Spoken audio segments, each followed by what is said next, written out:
Okay, let's go to our original plan of baking a quick bread using the bread making machine. Now these are all the dry ingredients, which are salt, 1 teaspoon, sugar, 2 tablespoons, bread flour, 3 and 1/3 cups, and then later on active dry yeast, 2 teaspoons. So we'll first place the liquid ingredients in the pan. This is 340 ml. We'll use this 200 ml measurement, cup measurement. So this is 200 ml.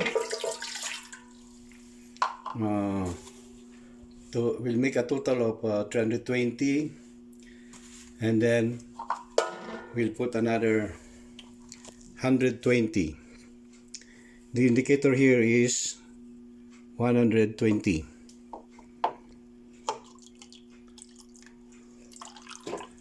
So that's our liquid. Now we'll put our paddle. We'll install our paddle.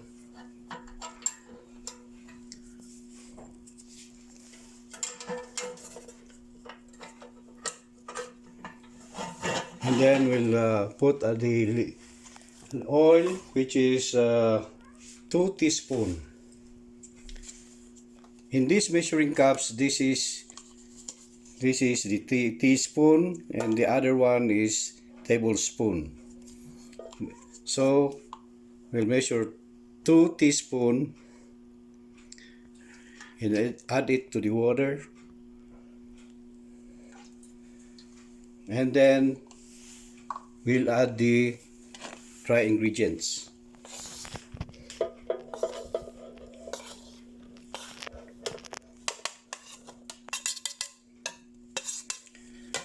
Now we also add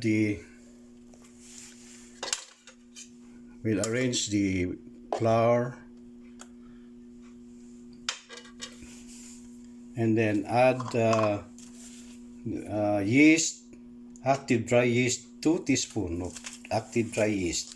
We are using this dry yeast, 2 teaspoons, 1,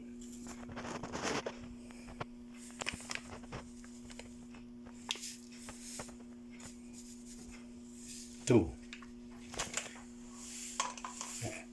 and then we'll place it in we'll place the pan in and twist it clockwise to lock it. Okay, we'll cover it, and then so the program is on the place on 4, number 4. That is for quick bread. So everything okay? Let's start the appliance.